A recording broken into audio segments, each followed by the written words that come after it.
Davos అనబడే ఒక నగరం, ఇది ఎక్కడుందో ఒకసారి గూగుల్ సెర్చ్ కొట్టండి. దీనిపై భారత్ యొక్క దండయాత్ర అని మాట్లాడాలి. మీకు ఈ కథనము ఎంత విచిత్రంగా ఉందంటే చూడండి, మీకు అక్కడ ఈ దావోస్ నగరంలో వరల్డ్ ఎకనామిక్ ఫోరం అని చెప్పి ఒక అతిపెద్ద ఈవెంట్ అండి. ఇది 56వ world economic forum. Okay, so ప్రపంచ స్థాయిలో పెద్ద పెద్ద నాయకులు ఇంక్లూడింగ్ డొనాల్డ్ ట్రంప్, వీళ్ళు కూడా ఇవాళ అంటే 23 లాస్ట్ డే ట్రంప్ కూడా వచ్చాడు. అంటే చూసుకోండి దాని ఇంపార్టెన్స్. సో ఇప్పుడు భారత్ ఏం చేసింది? భారత్ ఏం చేసింది కాదండి, ఇక్కడ అజిత్ దోవెల్ గారు ఏం చేస్తున్నారు? అజిత్ దోవెల్ అంటే ఎవరండి? National security advisor. సో ఇప్పుడు ఈ దావోస్లో భారత్కు సంబంధించిన డెలిగేషన్, దాని హెడ్ ఈయన. మరి దాని హెడ్ అన్నాం కదా, ఎవరెవరు వెళ్తున్నారు? యూనియన్ మినిస్టర్లు ఉన్నారు, చీఫ్ మినిస్టర్స్ అంటే తెలంగాణ సీఎం రేవంత్ రెడ్డి గారు, అలాగే ఆంధ్రప్రదేశ్ యొక్క ముఖ్యమంత్రి చంద్రబాబు నాయుడు గారు, మీకు హేమంత్ సోరెన్ అంటారు, అలాగే అస్సాం యొక్క సీఎం మీకు హిమంతా బిస్వా శర్మ, మహారాష్ట్ర సీఎం అంటే యూనియన్ మినిస్టర్లు, చీఫ్ మినిస్టర్లు, అలాగే హై లెవెల్ సిఈఓస్, ఇంతమంది వెళ్తున్నప్పుడు దానికి హెడ్ ఎవరు? Ajit Doval, national security. అసలు ఒక సెక్యూరిటీ అడ్వైజర్కిను ఇలాంటి ఒక ఎకనామిక్ ఫోరంకి ఏంటండి సంబంధం? అసలు ఈ మోదీ గారు ఆడే ఈ ఆట ఏమిటి? మీరు చూసారంటే అంత నార్మల్గా ఉంటుందండి. మీరు ఎటువైపైనా వెళ్ళండి, ఆ వెన్యూలో ఎటైనా వెళ్ళండి, మీకు భారత్ జెండాలే కనిపిస్తాయి. మీకు అమెరికా, రష్యా ప్రతి వాళ్ళు అక్కడికి వస్తారు, మా దేశంలో పెట్టుబడులు పెట్టండి, ఇవన్నీ మాట్లాడతారండి. కానీ మన యొక్క ఈ డెలిగేషన్ హైయెస్ట్ అండి. ఇంతవరకు మీకు వరల్డ్ ఎకనామిక్ ఫోరంలో ఈ స్థాయిలో ఒక హై లెవెల్ డెలిగేషన్ని తీసుకువెళ్ళి బిగ్గెస్ట్ టీం అని చెప్పాలి. సో మన వాళ్ళు వెళ్ళారు. ఇప్పుడు వెళ్ళిన వాళ్ళు ఏం చేస్తారండి? ఎందుకు ఇంతమంది? దీనికి ఒక నేషనల్ సెక్యూరిటీ అడ్వైజర్ని ఎందుకండి మీరు హెడ్గా పెడతారు? ఆయనకి దీనికి సంబంధం ఏమిటి? ఇక్కడే మీకు మోదీని మీరు చూసారనుకో అంతా మామూలుగా కనిపిస్తూ ఉంటుంది. డీప్గా వెళితేనే మీకు ఈ ఆట అర్థమవుతుంది, లేకపోతే అంతా ఏముందిలే వెళ్ళారు వచ్చారు అన్నట్టు ఉంటుంది. అలా కాదు. ఇప్పుడు ఈ వరల్డ్ ఎకనామిక్ ఫోరం అని మాట్లాడుతున్నాను చూసారా, దీన్ని ఎవరు కంట్రోల్ చేసేవారు అంటే జార్జ్ సోరోస్, అంటే డీప్ స్టేట్ యొక్క అతి ముఖ్యమైన ఒక నాయకుడు. జార్జ్ సోరోస్ అతని గ్రూపే ఈ ఎకనామిక్ ఫోరంని రన్ చేసేవాళ్ళండి. అంటే ప్రపంచ స్థాయిలో ఎక్కడ ఎవరు ఏ దేశంలో ఎంత పెట్టుబడులు పెట్టాలి, పెట్టడం వల్ల వాళ్ళ జీడిపి ఏమిటి, వాళ్ళ ఎదుగుదల ఏంటి, దీన్ని వీళ్ళు కంట్రోల్ చేస్తారు. ఓకే, ఈసారి for the first time George Soros ఆయన టీం ఇందులో లేరు, ఒకరు కూడా లేరు. సో ఇది గమనించిన భారత్ ఇదే కరెక్ట్ అయిన టైం, అంటే పులి మీద స్వారీ చేయడం అంటాం చూసారా, అలాగా.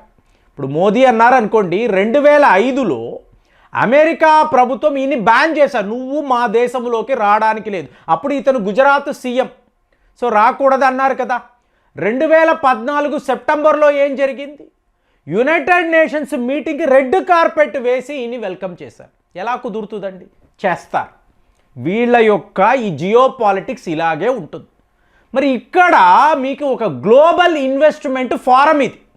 అలాంటిది మీకు యూరోప్ యూనియన్కి సంబంధించిన ఉర్జులా మేడం నిన్న మాట్లాడుతున్నారు కదా, 1971లో నిక్సన్ చేసిన కుట్ర ఇవాళ ట్రంప్ కూడా చేస్తున్నాడు, ఇప్పుడు చెప్పారు కదా ఓపెన్గా. అలాంటిది మీకు అమెరికాకు యూరోప్ యూనియన్ మధ్య గ్రీన్లాండ్ యుద్ధం ఇవాళ స్టార్ట్ అయింది అంటున్నాం. కానీ మీరు టేక్ అవేస్ చూశారు అనుకోండి, ఇందులో భారత్ యొక్క రోల్ ఏంటో చూశారనుకోండి, చాలా చాలా క్రిటికల్గా ఉంటుంది. ఇప్పుడు జస్ట్ యూరోప్ యూనియన్ అని తీసుకోండి. ఇప్పుడు వరల్డ్ ఎకనామిక్ ఫోరం అన్నాము, అమెరికా నంబర్ 1 జీడిపి, సెకండ్ పొజిషన్లో చైనా అంటాం. 19 ట్రిలియన్ అమెరికన్ డాలర్స్ జీడిపి చైనాది. వీళ్ళు ఒక కమ్యూనిస్ట్ దేశము, వాళ్ళు ఎప్పుడు నిజాలు చెప్పరు. వాళ్ళ దేశంలో ఏం జరుగుతుందో ఏ రోజు వాళ్ళు మాట్లాడరు. సరే, ఇవాళ 19 ట్రిలియన్ ఎకానమీ అండి అని చెప్పుకుంటున్నారు, మీరు ఇందులో 50% వేసుకోవాలి. అంటే ఒక 10 ట్రిలియన్ అనుకోండి, 10 ట్రిలియన్ అమెరికన్ డాలర్స్ వాళ్ళ జీడిపి అనుకోండి. ఇప్పుడు ఆట చూడండి, ఈ యూరోప్ యూనియన్ ఉంది చూసారా, 27 దేశాలు, వీళ్ళను కలిపారు అనుకోండి, చైనా కన్నా వీళ్ళు ముందుంటారు. అంటే అమెరికా తరువాత యూరోప్ యూనియన్ కలపాలి ఈ దేశాలు. ఎందుకంటే జర్మనీ లాంటి శక్తివంతమైన దేశం ఉంటుంది. జర్మనీ అనండి, ఫ్రాన్స్, ఇటలీ, బెల్జియం, ఇలాగ పెద్ద పెద్ద దేశాలు వీళ్ళని కలిపారు అనుకోండి, వీళ్ళ జీడిపి చైనా కన్నా ఎక్కువ. సో అలాంటిది వీళ్ళతో మీరేం చేస్తున్నారు? ఫ్రీ ట్రేడ్ ఒప్పందం పెట్టుకున్నారు. భారత్ జనవరి 27 జరగాలి.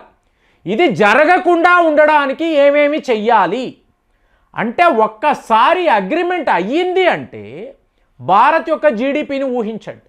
మీకు 2030లో మనం జపాన్ని ఓడిస్తాము అన్నాం. 2025లోనే జరిగిపోయింది కదా. ఇప్పుడు మనము 2030లో జర్మనీ అంటున్నాం. 2026లోనే జర్మనీ కూడా ఓడిపోతుంది. మనము 3rd పొజిషన్కి వచ్చేస్తాం. క్లియర్గా కనిపిస్తున్నాయి కదా. అలాంటిది 2030లో మీరు చైనాను ఓడించగలరా? వాడు అలౌ చేస్తాడా? ఇప్పుడు అమెరికా, చైనా వాళ్ళు ఇది ఒప్పుకోరు కదండి. మీరు 3rd లార్జెస్ట్ జీడిపి అన్నప్పుడు వాళ్ళు ఖచ్చితంగా ఒప్పుకోరు కదా. మరి మనం ఏమైనా మామూలుగా ఉన్నామా? సో మన యొక్క ప్లాన్ ఉంటుంది కదా, చైనాను ఎలా ఓడించాలో మనము కూడా ప్లాన్ చేస్తాం కదా. అందులో భాగమే యూరోప్ యూనియన్తో free trade agreement. Last year ఇప్పుడు ఏమన్నారండి ఉర్జులా గారు, భారత్పై శాంక్షన్స్ విధిస్తాము, వాళ్ళ అంతు చూస్తాము, ఇంకా రష్యన్ ఆయిల్స్ కొనడం ఏంటి, ఇవన్నీ చేశారు కదా. ఇవాళ ఏం మాట్లాడుతున్నారు? Final destination భారతే. సో వాళ్ళ దగ్గరే మేము మా ఫ్యాక్టరీలు అంటే ఏంటి, ఆయుధాల తయారీ కర్మాగారాలు కూడా మేము భారత్లోనే పెడతాం. అక్కడే ఇవన్నీ తయారవుతాయి. రేపు యుద్ధము అంటే మీకు వెపన్స్ ఎవరు సప్లై చేస్తారు? భారతే సప్లై చేస్తుంది.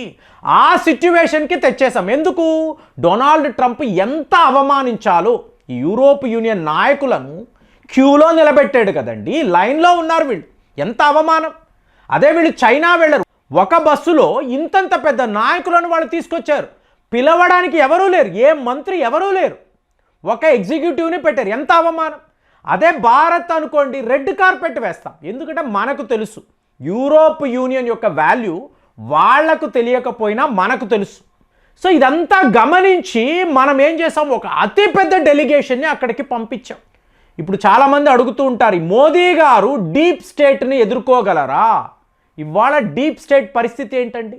జార్జ్ సోరోస్ వాళ్ళ టీమే అక్కడ లేదు. మీకు డీప్ స్టేట్ వాళ్ళు అమెరికాను విడిచిపెట్టి ఎక్కడికి వెళ్ళాలి? ఇప్పుడు ట్రంప్ అన్నారు, చాలా క్లియర్గా ఉన్నాడండి, అతనికి అమెరికాతో ఏ పని లేదు, వాళ్ళ ప్రజల గురించి ఆలోచనే లేదు, అతనికి తన ఫ్యామిలీ ఫస్ట్. ఇవాళ భారత్కు సంబంధించిన 7 CEOs అండి. మీకు టాటాస్ ఉన్నారు, మహేంద్రాస్, బజాజ్, విప్రో, ఇలాగా. మళ్ళీ రిలయన్స్ లేరండి, ముఖేష్ అంబానీ వెళ్ళారు. రిలయన్స్ వాళ్ళు, ట్రంప్ ఫ్యామిలీ ఒక 3 లక్షల కోట్ల రియల్ ఎస్టేట్ బిజినెస్ స్టార్ట్ చేస్తున్నారు. అంటే డొనాల్డ్ ట్రంప్ ఫ్యామిలీని రిలయన్స్ వాళ్ళు ఆల్రెడీ కొనేశారు. సో ఇప్పుడు ఇతను అమెరికా గురించి ఆలోచించాడు. The world's richest family Trump family. అసలు విషయం ఏంటంటే ఇవాళ డీప్ స్టేట్తో సహా ట్రంప్ కూడా భారత్ వైపే చూస్తున్నాడు.